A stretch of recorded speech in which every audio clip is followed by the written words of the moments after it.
Voici Catherine. Elle est contente. Elle a récemment découvert un produit qui a réellement changé sa vie. Un produit appelé ACA. Elle ne s'est jamais aussi bien sentie que depuis le jour où elle a commencé à en boire. Son raisonnement est clair et son énergie simplement phénoménale. Mais attention, elle a aussi une autre raison de sourire. Impressionnée par le résultat positif obtenu en prenant ACA, elle en a parlé à son collègue Greg. Lui aussi a alors essayé ACA, avec des résultats tout aussi surprenants. Catherine perçoit maintenant une commission sur chaque boîte d'ACA achetée par Greg. Ce dernier a vite fait à son tour de renifler une occasion de faire des affaires. Il en a parlé à Suzanne, une femme d'affaires prospère et expérimentée, qui lui a expliqué que les 3 questions essentielles auxquelles on devrait répondre pour estimer le potentiel d'une affaire étaient les suivantes. D'abord, est-ce que le produit est original et unique? Ensuite, est-ce qu'il présente un bénéfice pour l'acheteur? Enfin, pourra-t-on maintenir à long terme ce qui distingue le produit et lui confère un avantage? Ce que disait Suzanne était logique. Greg l'a donc prié de l'aider à estimer le potentiel d'affaires d'ACA. La première question de Suzanne était la suivante.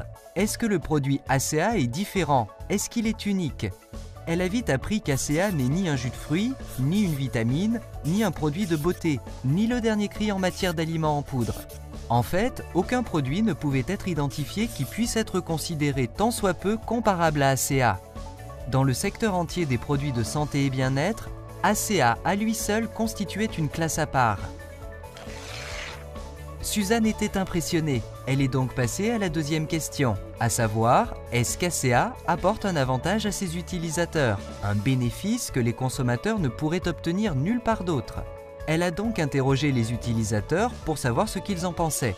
Elle en a parlé non seulement à Greg et à Catherine, mais aussi à des dizaines d'autres.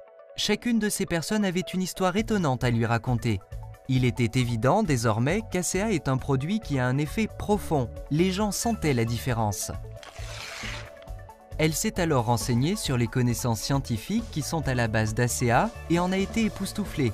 L'une après l'autre, les études confirmaient l'effet profond d'ACA sur la santé. Il n'y avait donc rien d'étonnant aux expériences extraordinaires, voire incroyables rapportées par les utilisateurs.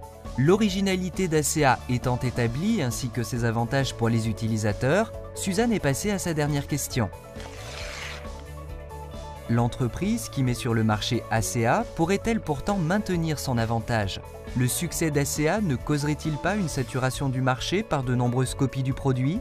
Suzanne expliqua à Greg que la question était d'importance. Les clients auraient pu abandonner Greg aussitôt que des copies d'ACA apparaîtraient dans les magasins. Afin de répondre à cette question, Suzanne en a appris autant que possible sur l'entreprise, qui s'appelle elle aussi ACA, et qui a été créée par 3 hommes d'affaires prospères et habitués au succès. Ces 3 hommes d'affaires, en acquérant et en développant ACA, avaient pris soin d'en protéger chaque aspect innovateur par des brevets en béton. Suzanne comprenait maintenant que la position d'ACA comme pionnier dans sa catégorie était inébranlable. Seul de sa classe, il demeurerait le seul produit de cette classe pour plusieurs années à l'avenir. Les nombreux brevets excluaient que quelqu'un d'autre puisse fabriquer l'ACA. Imaginez l'enthousiasme de Greg en entendant les découvertes de Suzanne. Ses instincts ne l'avaient pas trompé. ACA était bel et bien une étonnante occasion d'affaires. Un produit singulier offrant à ses utilisateurs d'énormes avantages introuvables ailleurs.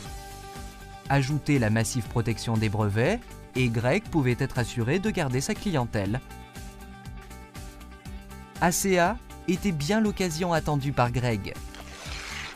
Les études de Suzanne apportaient aussi d'autres renseignements intéressants. Non seulement le produit était différent, utile et protégé, mais l'entreprise aussi. Suzanne expliqua à Greg qu'ACA, une entreprise en réseau de commercialisation, avait été lancée par 3 hommes qui n'avaient jamais participé à un tel réseau. L'un d'eux avait pris sa retraite, vers ses 40 ans, du secteur des télécommunications. Un autre avait été une étoile dans le firmament des services financiers, et le troisième était l'ancien vice-président de Kraft Foods, responsable de la stratégie d'entreprise. Le fait que ces 3 hommes, habitués au succès, aient choisi le réseau de commercialisation comme modèle d'entreprise, rendait ACA exceptionnellement intéressante. Greg pouvait sentir l'émotion dans la voix de Suzanne quand celle-ci parlait de l'engagement des fondateurs d'ACA pour le développement de chacun de leurs associés indépendants. Suzanne n'avait jamais rien vu de pareil. Quel avantage pour ceux qui participaient à l'entreprise! En tant que femme d'affaires, elle avait été impressionnée tout particulièrement par la solidité de la vision stratégique des fondateurs pour assurer la croissance et le développement mondial de l'entreprise. C'était en somme une affaire construite pour durer. Après le rapport de Suzanne, Greg s'est engagé dans l'affaire avec l'aide de Catherine pour démarrer sa propre entreprise au sein d'ACA. À son tour, il a recruté, devinez qui? Oui, Suzanne, qui dit aussi que c'était la plus brillante décision de sa vie. Greg, Catherine et Suzanne ont vite fait de recruter des dizaines d'autres personnes. Pas difficile si on considère l'énorme avantage d'ACA quant aux produits, à l'entreprise et au potentiel d'affaires. Leur équipe ACA comprend toutes sortes de personnes, de celles qui veulent seulement gagner quelques centaines d'euros en plus, jusqu'à celles qui ont obtenu leur indépendance financière et même la fortune. Catherine appelle cette gamme d'engagement temps partiel, plein temps ou hors concours. C'est vrai, il y en a pour tous les goûts. Lequel sera le plus approprié pour vous? Temps partiel, plein temps ou hors concours? ACA est à votre disposition pour vous aider à arriver au but que vous avez vous-même choisi. La personne qui vous expose la présentation à laquelle vous êtes en train d'assister pourra vous indiquer combien il est facile de réussir quand votre entreprise et votre produit s'appellent tous les deux ACA.